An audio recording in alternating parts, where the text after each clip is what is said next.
outbound selling to a client with selling yourself to a recruiter or somebody at the company you're looking for. So that's sort of the premise. Any questions there, or is that something you've ever done before? What specifically? Outbound sales or cold emailing, or just from a job hunter's perspective?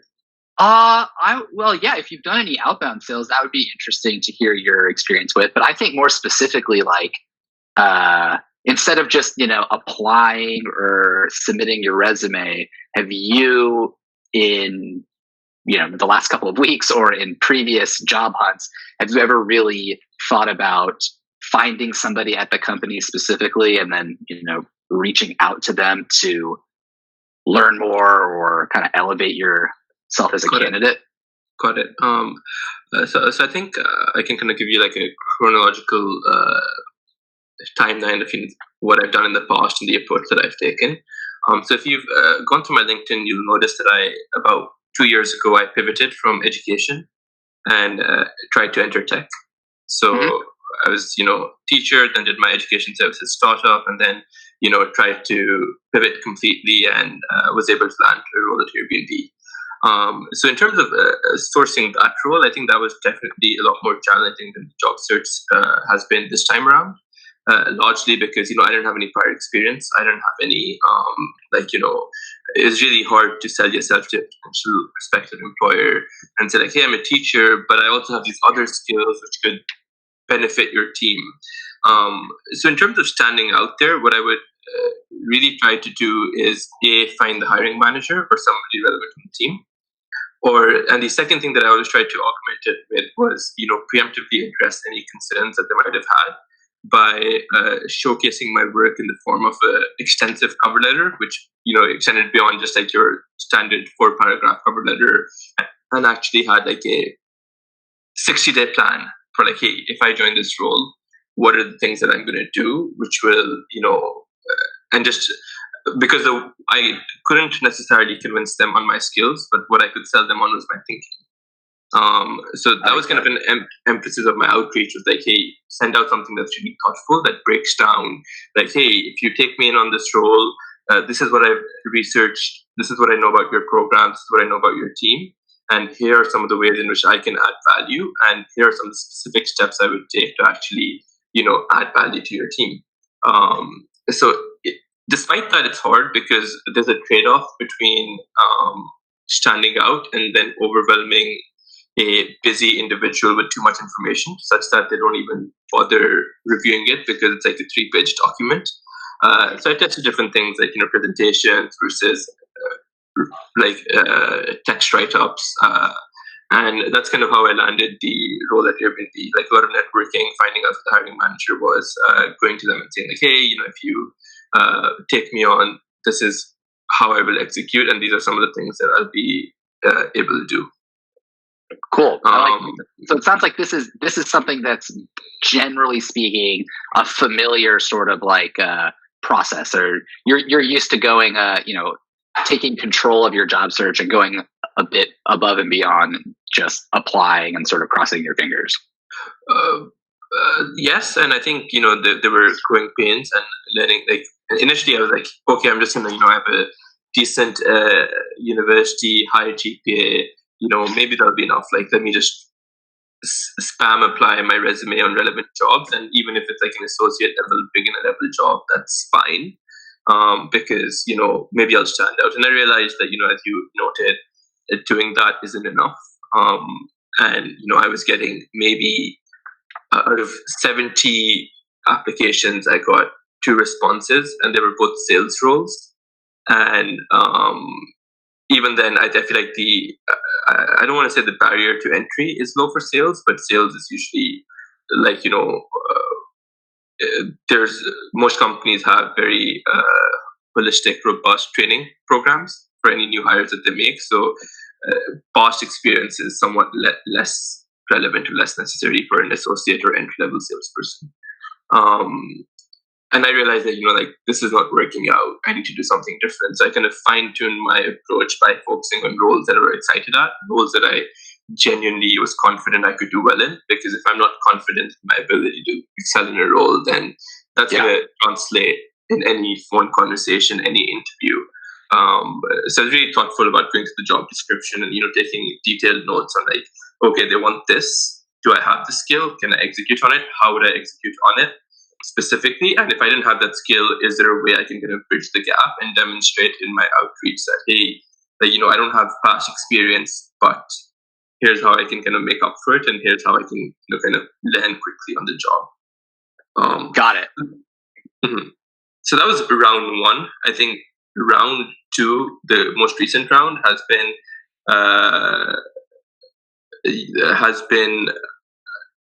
a lot easier. Simply because now I do have relevant experience and I have a strong brand name on my resume.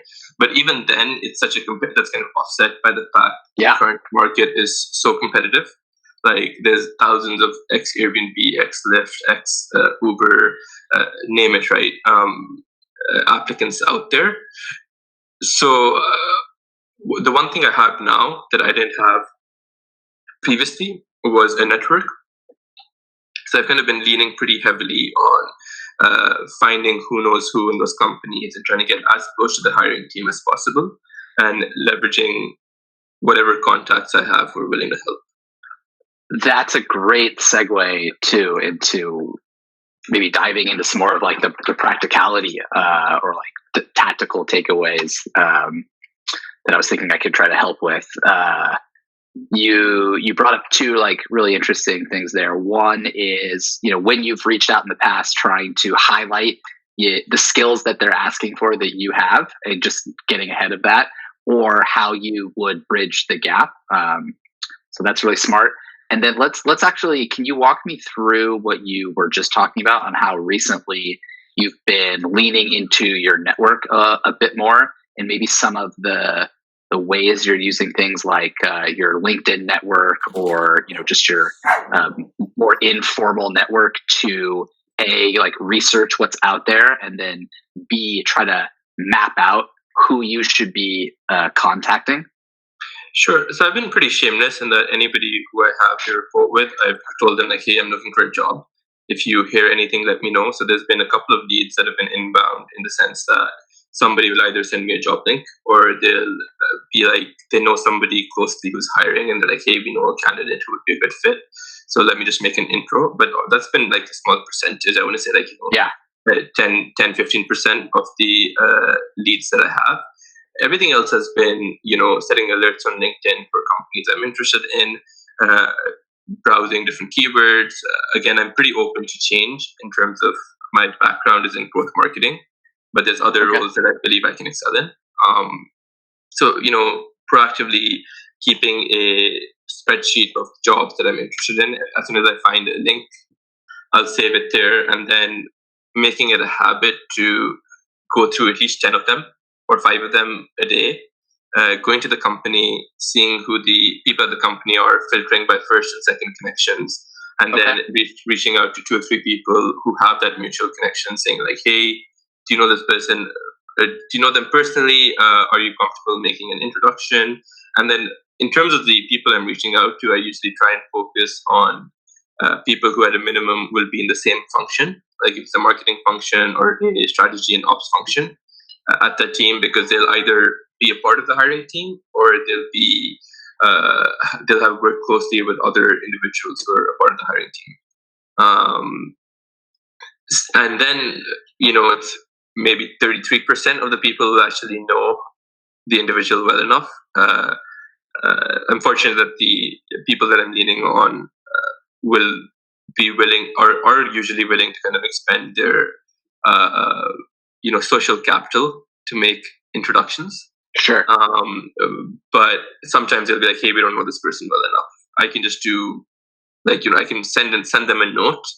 But then usually I'll tell them like, hey, hold on, pause. There's somebody else that I know who might be able to help. Let me ask them instead. So it definitely slows down the pipeline a bit. But it's resulted in 12 or 13 interviews. So I would say that it's effective. So now my focus is, I've received 2 rejections so far. Everything else is still in the pipeline. But Okay. as I get rejections, like, my focus is like, okay, let's start prospecting again. Yeah. And like, make sure that there's at least a couple of leads that are added on. And the focus is not, to hit a number. It's not like, hey, I want to have 20 job prospects. It's like, hey, all 12 roles are roles that I think I would enjoy, things that I can see myself, they're not things that I'm seeking out of desperation because I need a job. It's more because, hey, I could do a good job in it. I can enjoy I would enjoy the work that I'm doing. And I think, based on Glassdoor and everything else, the company culture would be a good enough fit. Like, I'm not one of those people who thinks that everything needs to be perfect, but, I think being adaptable, if that's the right word, is important. Yeah. So I'm kind of open-minded in terms of, is it a small team? Is it a big team? Is it an early stage startup versus is it like, an established company? And there's pros and cons to either or. So the other thing that I'm doing is that I kind of have a leaderboard for all of the jobs that I'm applying to. And because I'm being so selective in terms of where I'm applying, it's not like there's jobs which are safety jobs. It's largely like, Yeah. these 5 jobs, 100% if I got an offer, I would take them. These 5 jobs, I probably want to learn more about the career advancement possibilities, like what the trajectory of these roles looks like, and how big is the team, like what support will I get, what is my day-to-day going to look like. So it's essentially, kind of not ranking, but segmenting the job search in those 2 categories. So Got it. Well, I think that's very uncommon the way you have structured a lot of that. So that's kudos to you, and it obviously shows in the results that you've been able to get. Like you said, 12 interviews so far. Mm-hmm. Despite what you said were bottlenecks, which were the time to first contact with the hiring manager or whoever you've identified at the target company, that bottleneck of asking for an intro and then you only get like about a third of your intro asks are turned into actual intros. So even with that headwind, you're still getting good results by being focused and having like a process. So that's awesome. I think that's a lot further along than a lot of people. I think one thing that would be interesting to maybe do like together here is either do you have, I was just thinking out loud when you were saying this, when you mentioned having the like spreadsheet of like target roles that you would want or like companies you want to apply for, are there any on there that you have been struggling to either find someone that you would want to contact or be just going about the contacting process? Maybe we could like kind of walk through like 10 or 15 minutes of like how to put together a process for that and maybe circumvent the hey, do you know this guy? Wait 5 days. Yes, I know this guy, but he's not interested in talking to someone. Sure. I think what you're referring to then is a more like the cold outreach that the video went over. Yeah. So I think I might have lost it. Okay, here we go. Yeah. I can share in the chat box, like, Home Light, I think, is the company that I'm interested in. And the role that I just sent over is, I think it's a good fit for me. I think it's a really strong fit actually for me based on, kind of what I've done in the past, the requirements and everything. And I've struggled to find a leader. It's a smaller company, so there were only 1 or 2 people who I felt comfortable reaching out to. The challenge here was that I went ahead and applied anyway. Okay. Because I didn't do too much extra work over here because I thought that my background was a strong fit. It actually really ties into what I was doing in the past. So my hope was that, I'd stand out in the pipeline. But this is something that, I've been strapped for time with interviews this past week, but this is one of the areas where I'm like, I could probably make a deck on this, and I probably will. But it's just like, let's give it a week, see, maybe somebody responds. If they don't respond, it's about managing time, right? Yeah. But this is a role, like, where I would probably, like, if I got an offer from here, I would most likely take it. It's a role of really high interest. Okay, cool. That was going to be my follow-up question, was like, where does this rank in your, if I got an offer, I would take it immediately. Okay, great. So this is perfect kind of example. Because you kept saying that you thought you'd be a really strong fit from this. Is there anything specific that they're asking about with like the who you are, or is there anything in here specifically that you feel makes you particularly strong? I think the transferable skills, like my previous role, a lot of what I did is, directly transferable to the requirements of this role. Like, working with external partners, taking a data-driven approach to growing partnership initiatives to align with the goals of the company, right? Understanding, working cross-functionally with internal stakeholders is something I did regularly. Be an all-around team player, like I had to put on several hats, and do admin work in the morning, then partner communications in the afternoon, and then dive deep into the data in the evening, and then figure out priorities for the next day and the next day. So no task was too small or too big in my previous role, and I think that's something that's going to be essential for success over here. You'll notice that they kind of emphasize data analysis, they emphasize end-to-end execution, they emphasize strong interpersonal skills, communications, working with legal contracts, which again, it's highlighted on my resume that when I was working with external partners, it did involve working with cross-functional teams, so working with Airbnb's legal team and so forth.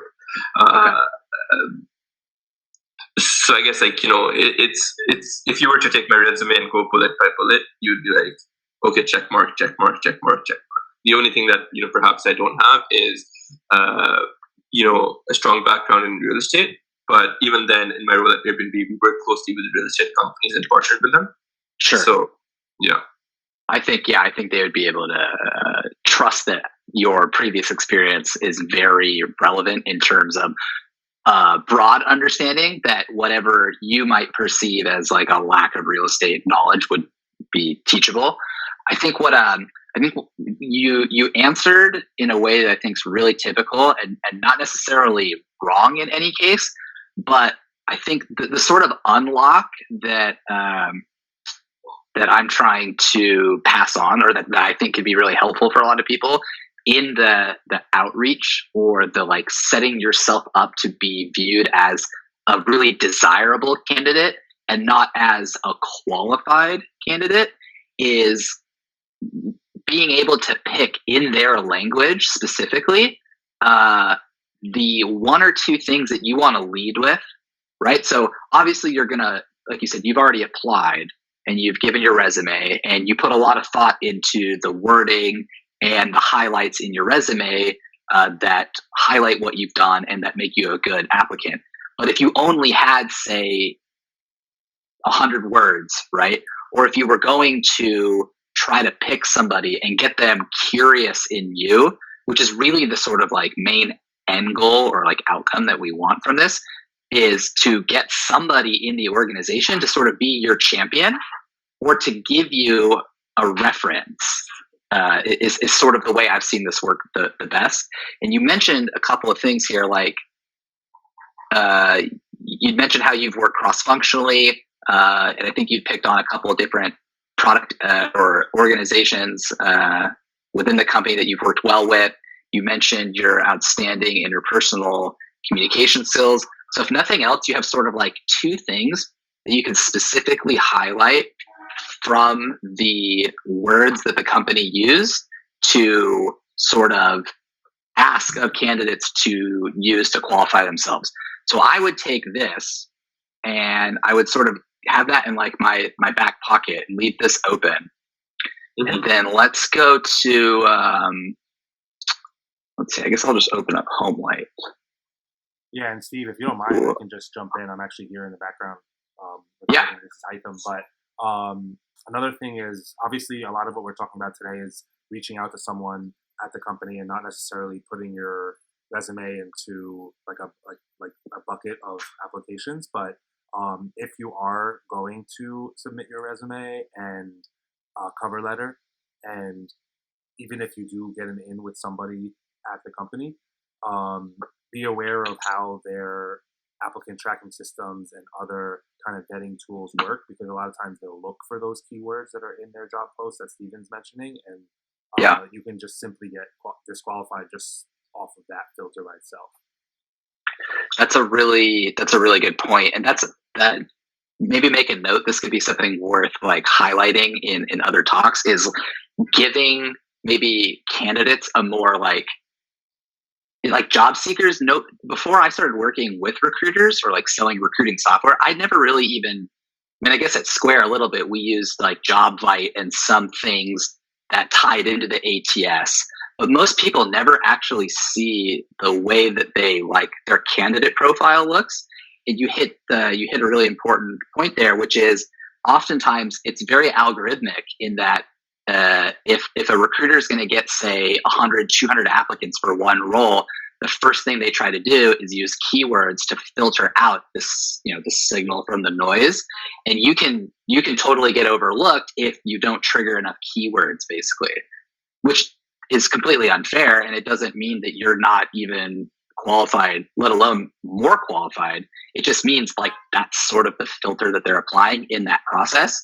So if you don't do these extra things like, market yourself to the hiring manager or to somebody who maybe would be a direct report, you're just kind of at the mercy of things like keyword filters. Yeah, 100%. Sorry. No, I mean, not to necessarily go even like this can be a whole topic on its own, but to take it a step further, it's very similar. It ties back to what we've been discussing about how close B2B sales and marketing is to the job search process, because a lot of times in B2B sales, what you want to do is use the language that your customers are using, and you're kind of putting things in their terms and helping them visualize how it is that you can help them a lot easier. So if you're using words that they're already using, you're kind of like already in their process, in their flow, and they're right there in front of you. They're kind of giving you the answer, so you might as well take advantage of it. Mm-hmm. One of the things I didn't see here that makes it kind of tricky, do you, because you've worked in a similar role, do you have any idea of like what are the titles of people that you would either work directly with or maybe report to? Like who would the strategic partnerships analyst report to? Probably the strategic partnerships manager. Cool. I guess. So there's a couple of words that you can query for. There would be affiliate. Is this guy too senior? That I pasted here. Say again, Ethan? Is the guy that I pasted there too senior? Oh yeah, let me see. That's good.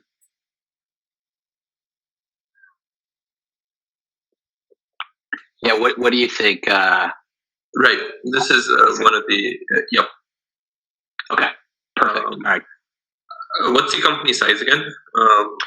I believe it said about 250 when I was in. Let me just go back one. Yeah, 249 listed here. Right, so that would either be somebody that this role directly reports into, or there would be a manager position in between. I don't anticipate there see a manager position in between online, at least on LinkedIn. But. Yeah, perfect. Either way, this guy is right in he's either executing the role itself, or is managing somebody, or can speak very knowledgeably about what the role entails, and probably some insight into the type of person that they're looking for, etc. So that's and Heighten, I'm just curious, how did you find Tall? What were you? Did you do like a Google Boolean search? Since one of the things I haven't talked about is like how to hack searching LinkedIn if you don't have like Sales Navigator with the extra filters? Like, how did you find him? Yeah. So I can share my screen actually if you like.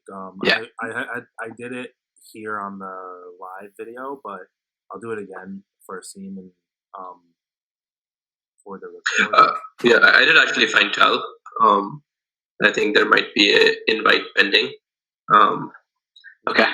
But as I mentioned, like, this is a role that it's my plan this weekend to, as you mentioned, go the extra mile. The reason I applied is because a lot of these jobs are. I've learned that you can apply, get in the system, and then still reach out to somebody if the company is small enough. And applying is just more of a safety net, just to make sure you're in the system and the posting. So what I did first was I came in here. I did notice that I have an alumni connection in common, so I'm going to make a note of that. I also opened up to see who it was if I knew them well. The person I know, if I remember correctly, was in finance, strategic partnerships, but it looks like he is not necessarily a manager. I am someone, or if you do see someone that could, for example, maybe open up a dialogue with him, being the project that we're working on together as team, it would make more sense. The closer it does make sense in context of whoever you're reaching out to, the better. But you'll have that guy who kind of probably be either his colleague or peer, and then if you're trying to find kind of what their org structure looks like, you can go to the company page here, 249 employees, as you can see. You can kind of start to assume what layers of management they may or may not have. I'm not surprised they don't necessarily have a lot of middle managers at this point. You go into people, and then you can start searching for keywords based on what you're looking for. So if you're going into a marketing role, you can search marketing. You're going into partnerships, right? So you can try partnerships first. A lot of times companies will either use partnerships to talk about sales or talk about business development. In this case, it seems like they actually have strategic partnerships as a separate unit from business development, as we saw from some of the job titles. So as I go into here, I kind of want to see, obviously Tal sticks out. He's the head of strategic partnerships. And now I want to know whether there are managers and if there are individual contributors, maybe that are not as relevant, or maybe Steven can talk through ways that you can engage with them. But you kind of can get a sense of the company org structure by doing that simple search, as well as using Sales Nav, of course. Perfect. Thanks. Yeah, I candidly don't use LinkedIn Vanilla too much. I call the regular like user-facing social one LinkedIn Vanilla, but that's super smart. Yeah, just go to the company, do people, and then you can search for title keywords. So now that we've got Tal, I'm curious, what would sort of be, what's the first thing you're going to do, Asim, when and if Tal accepts your pending connection request? So there's a couple of things that I can do. If he's not responsive on LinkedIn, that could just mean that he's flooded with requests. I would use Rocket Reach to find his email address. Rocket Reach, great. Okay, so you're cognizant of the tools out there that you can use to find like email addresses. Nice. Right, you have to be careful there, because just get their email address, that might be a bit too intrusive. So LinkedIn is like a social network, so that doesn't mean I wouldn't do it. I would, kind of think it through, be like, okay, if he didn't accept LinkedIn, then I have nothing to lose from emailing him, right? So that's one of the things I would think about. The next thing I would kind of do is look at his background, seniority. I've typically found a lot more empathy from people who are junior or in the similar standing as myself, because they've more recently been through a job search which is challenging, and they're more likely to, kind of engage with you on that personal level. It looks like if you expand the experiences, there's one more experience, right?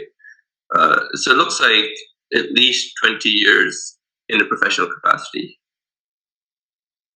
if I'm reading this correctly. Yep. And graduate school in earlier in the past decade.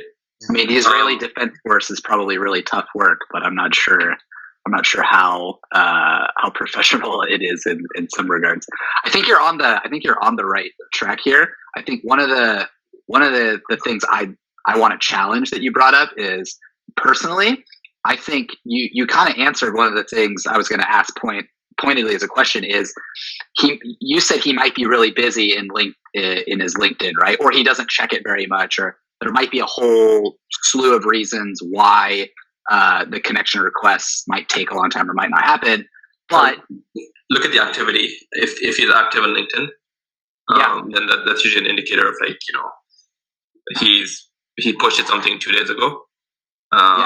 So he's probably active. So if he hasn't accepted my request, it might be because, he just doesn't know me. He looked at my profile and said, I don't add this person, in which case I would go down the email route. Perfect. Great. And I personally would challenge to, especially for something that you really want, is to, if you can get the email address, which isn't terribly hard, especially since things like Rocket Reach, just go straight to the email, but put your best foot forward. And you were hinting on some ways that you were, if he did connect with you, maybe you would talk about his work experience, or kind of go through, and you even said yourself, usually you find more empathy with more junior people. I think what Heithen's kind of getting at here is what I found that always works, no matter what it is you're doing, whether you're reaching out to people to raise money, whether you're trying to pitch them on a product they don't know about, it doesn't really matter what it is. Really great subject matter to talk to a stranger about is the person themselves. Right. So with Paul, it's kind of like, I think you've got some really great potential here, since Heighten, if you go back to his activity, let's see if there's anything that we can like grab from. I usually like to go to post first too, since that's going to be self-authored. Mm-hmm. So anything that you grab from here, right, is going to be something that they've written themselves. Okay, I want to think, what is it about winemaking? This is great. Okay, UC Davis, they've got a really great winemaking program. What does that say? Comments are great. I want to thank the jerk who told me that I can't make wine because it's too complicated. I owe you a bottle. Okay, so I'd probably connect on the chemistry here, because my background's in chemistry. Amazing. Great. So I think that would be something that you'd be able to tie in. You could easily talk about like being motivated to do something that people doubted your ability on. But I think chemistry, if you can, basically you'd want to put like one sentence or something in here. Yeah, you motivated me to take the chemistry classes after work and spend 2 years. And that's pretty extreme reason to spend 2 years of your life, but he's made some damn good wine. So this would be something that if you opened with a subject line referring to chemistry and winemaking, that, I mean, in the minutia, in the mundane sea of emails that Tal has to go through every day, do you think anybody reaches out to him and refers pointedly to his most recent LinkedIn post? I mean, he took the time to post this, right? It's getting engagement.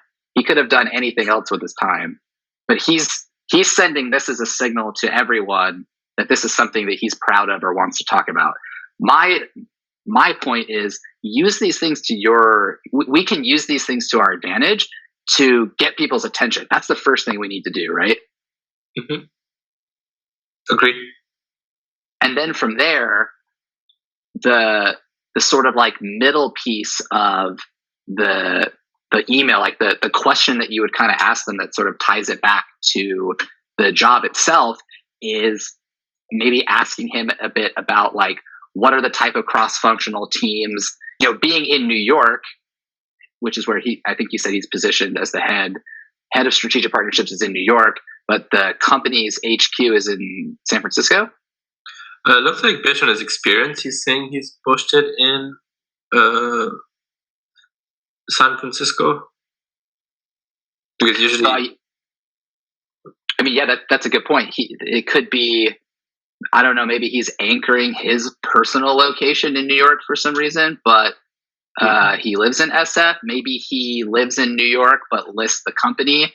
So, like, I think that would be something you could take a stab at and just make an assumption one way or the other and say, assuming that you work in New York and the HQ is in San Francisco, what are some of the challenges you've had working remotely and cross-functionally with teams throughout the US?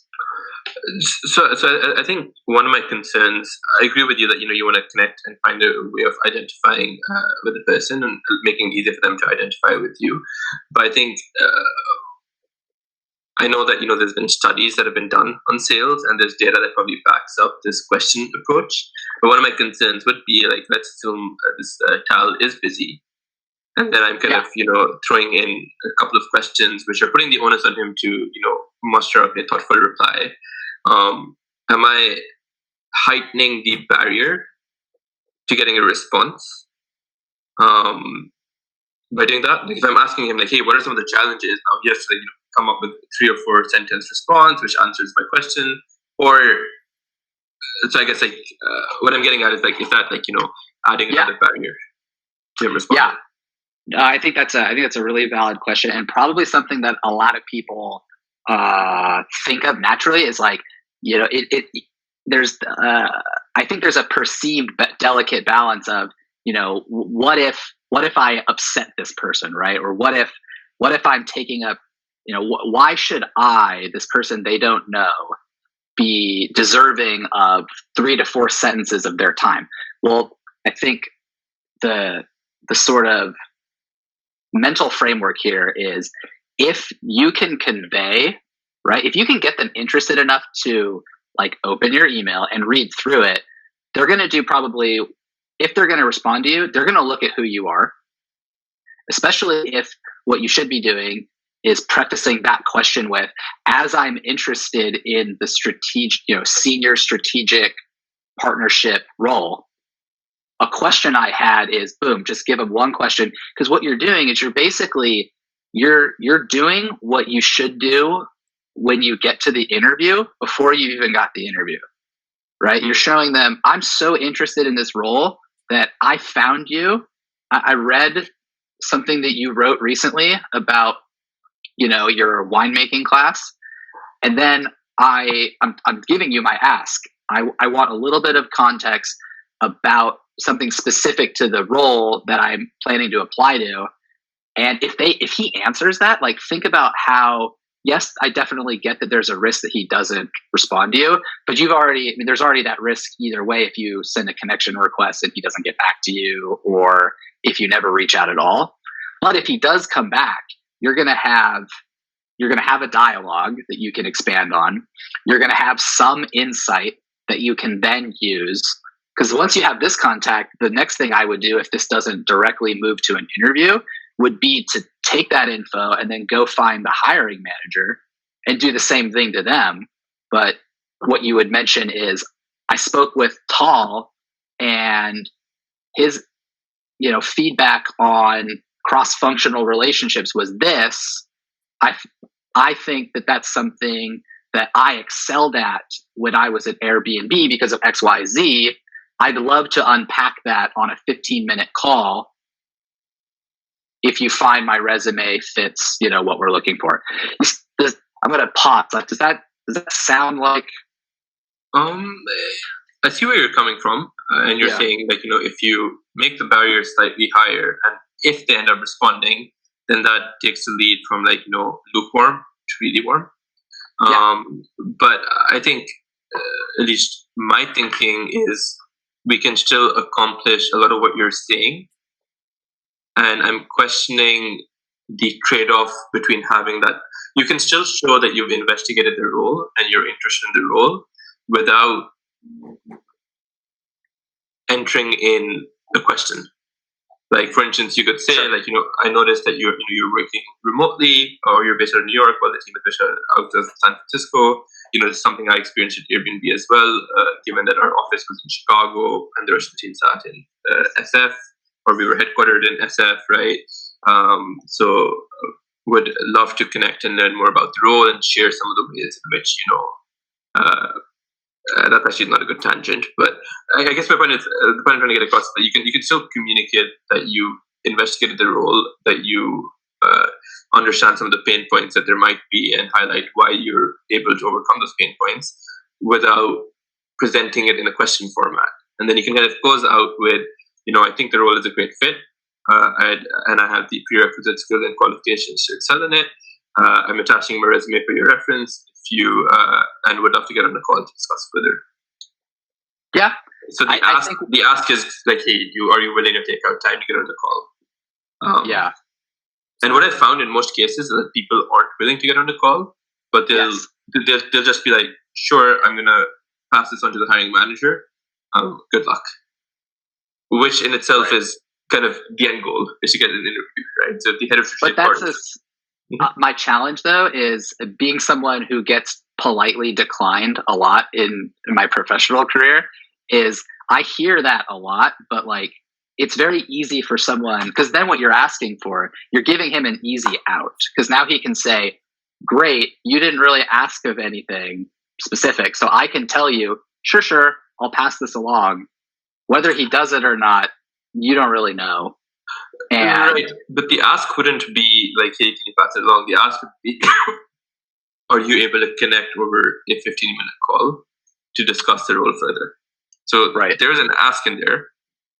I guess I'm saying that, people might not honor that ask. Just like, it's very possible that if I have a question that says, hey, do you want to share more about, the pain points of working remotely? Right. You could very, very well ignore that question and just be like, okay, you're doing this because you want to get a job interview. I'm going to pass it along. Got it. I think that's very valid. I think one thing, just some data on the cold email application with business is that when you generally like if I ask for a cold, if I wanted to get a phone call with somebody, I don't ask for the phone call on the first email. I ask for a reply to my email. Then once they can do that one little thing to engage with me, then it's more likely that they'll say yes again and get on a call. If I ask for too much at the beginning, it's very easy to just say no and be done. And now I don't really have any way to backpedal. What if I make it, as opposed to get on a call, would love to discuss further? Like the discuss is open-ended. Discuss could be over email, it could be over a call. But I think you know the answer, right? Like if I asked you to answer one question versus discuss something with an indeterminate amount of time in a unknown format, which one of those sounds like it will take up more of your time? Probably the discussion. I'm trying to. Sorry, Heighten, you were going to say something? Yeah. I'll make a point too. I mean, there's a lot there, and we can unpack a lot of that. Obviously, I like what Steven was saying about kind of the right to reach out to someone. Asim, one of the things that I would think about in terms of asking whether you're asking the right question, him giving you 15 minutes to discuss further, or him passing your information along, or any variation of something that's going to benefit you is not as compelling as him getting to talk about himself or share his expertise or kind of, step up and be the hero, right? If you frame your asks in terms of how it would benefit him, is this something that you might be interested in? Is this something that should be discussed further, right? Things like that would just lighten your ask, because a call is great for you, but it's not so good for him because he doesn't really know you yet. Is this something I should highlight in my phone screen if I get one? That's a good way to put it. And I also maybe it's a mindset thing, but I usually frame questions as would love to learn more about some of the challenges. Like I wouldn't be like, hey, what are the challenges that you've had? I would have said would love to learn more about some of the challenges. But that's good for you. Again, like you learning more is still good for you. Like it does show, and I think that's something that like I get why you're going in that direction. I think it's something that used to work. like just showing interest or showing passion for the role used to work to get a job. Yeah. Right? But now you have to go a step further. It's no longer enough to just go research the role and be a great communicator and have 5 years of experience. Everybody checks those boxes, you know? The people that are going to stand out are the ones that are going to challenge his thinking, that are going to upend the way that he's kind of interrupt his day, right? There's nothing wrong with asking him a question that's going to interrupt his day. You know, the one thing that people always have time for is to talk about themselves, right? So give him a chance to like show off a little bit, and you'll stand out more than everybody else who's asking him for something that's going to benefit them. That's fair. And from the hiring side too, one of my someone I hired in January of this year, it was my first remote hire, and a lot of things kind of like aligned really perfectly. But I wanted to start looking for someone remote. I didn't really know how to go about it, and I wasn't getting good applicants at all. And so I was kind of like stuck. I wasn't really sure how do I proactively find remote people or whatever. And lo and behold, we got really lucky, and she's been fantastic. Her name's Christina. She had Interstellar on her radar for a while. She was working in another like similar company, and she saw that we had a position open and reached out to me directly and CC'd the CEO, and sort of like not only talked about why she thinks the company is interesting, she talked about like something in each of our backgrounds, and then sort of asked a question like, you know, I would love to talk to you guys more about how you're approaching go to market this way. And we were both so floored that it's like, how do I not, like, this person came to me and did 90% of all the work I kind of need to do to evaluate somebody in one email. Right, but like are you able to share what the question was? Like, is it, I would love to talk more about XYZ, or is it, can you tell me about how you're doing XYZ? I can dig it up. I don't have it handy. I will 100% get you I'll screenshot the full email for you. I'm 90% confident that she said point blank, like, I want to talk to you about this job.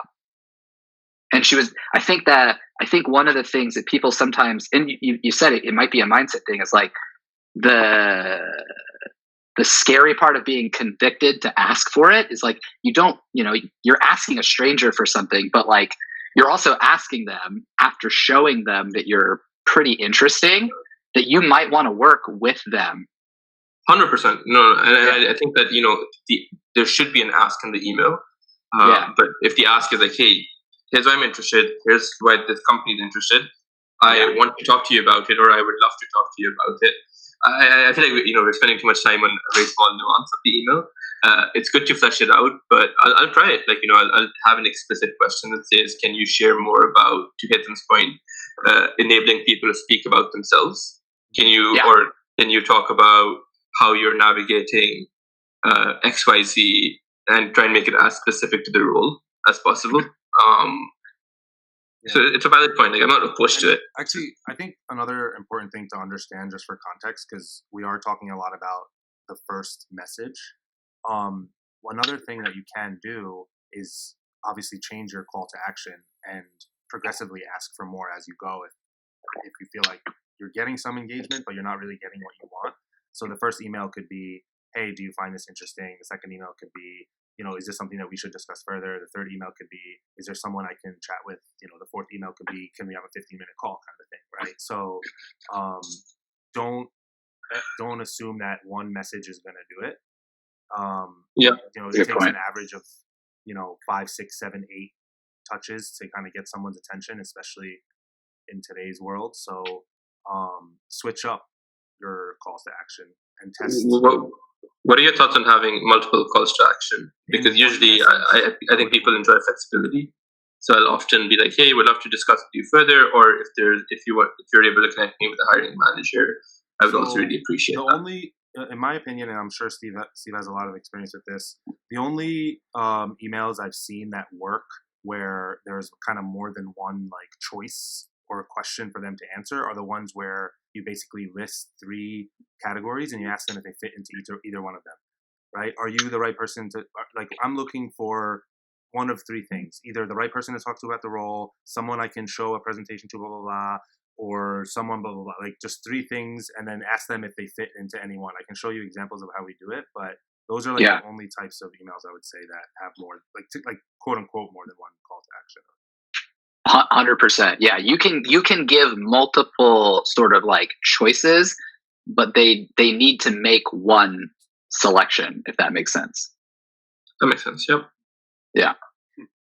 Don't say, what you could say is, would you rather take a 15-minute call with me, like take a shot of tequila live on video, or, you know, Yeah.